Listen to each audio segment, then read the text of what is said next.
Okay, I want you to take everything you think you know about ancient history's greatest predators and just throw it out the window. Seriously. When we picture the apex rulers of the prehistoric world, our minds immediately go to the usual suspects, right? But what if one of the absolute most terrifying predators in Earth's history wasn't a dinosaur? What if it wasn't some giant shark or any of those famous monsters everyone always talks about? Imagine looking right past those famous prehistoric icons and finding a massive phantom, a creature that somehow science just completely missed.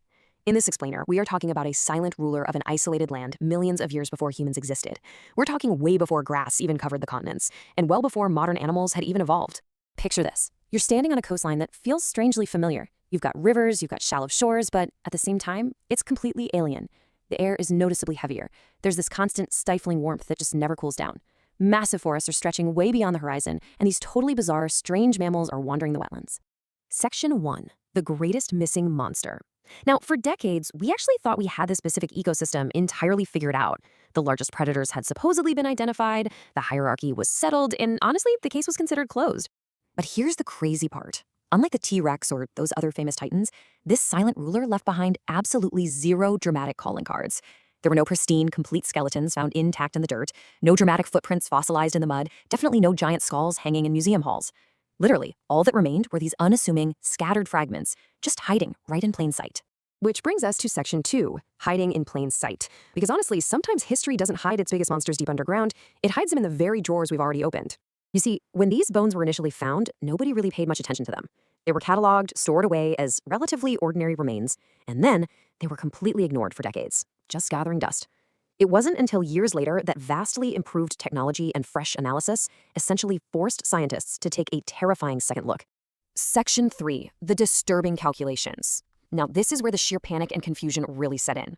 When scientists actually analyzed that new data, it was unprecedented. This wasn't just some routine reclassification. It was a total revelation that turned our understanding of history completely upside down. Researchers quickly realized the bone structure completely defied the animal it supposedly belonged to. The measurements simply didn't make sense. The proportions were totally wrong. It was like the bones were whispering of something much, much larger, something incredibly powerful that had just slipped through the cracks of history. So, they ran the math, and that first set of calculations suggested a body length so impossibly extreme that researchers naturally assumed their own math had to be flawed. They literally thought, okay, we must have made a mistake here. There's no way anything gets this big. But then they ran the numbers a second time, and, well, the disturbing possibility only grew stronger. The proportions were actually holding up.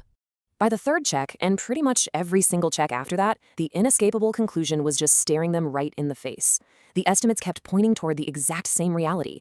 They had uncovered an animal that could exceed the size of the most famous predators ever found. This was a discovery that didn't just rewrite a species, it rewrote our fundamental assumptions about the record books entirely. Section 4, the silent strategy. But you know, the sheer record-breaking size of this phantom wasn't even the most unsettling part of the discovery. The real horror actually came when scientists started reconstructing how this enormous animal hunted. We've all been trained by pop culture to picture giant predators as these fast, frantic, and aggressive machines, right? Always moving, always chasing. But the terrifying reality is so much different. If you are enormous enough and powerful enough, running is completely optional. The biggest hunters rarely need to chase anything at all. They just let the environment do the work for them. Instead of some dramatic, thundering pursuit, the evidence suggests this forgotten giant absolutely mastered the art of the ambush. It relied on pure, uninterrupted silence and stillness. It simply let the ancient world come to it, waiting in absolute, breathless patience. This was the kind of predator that could completely disappear into its surroundings, despite being so impossibly large. And it all came down to timing. Because think about it for a second. Running away only works when the prey actually knows danger is present.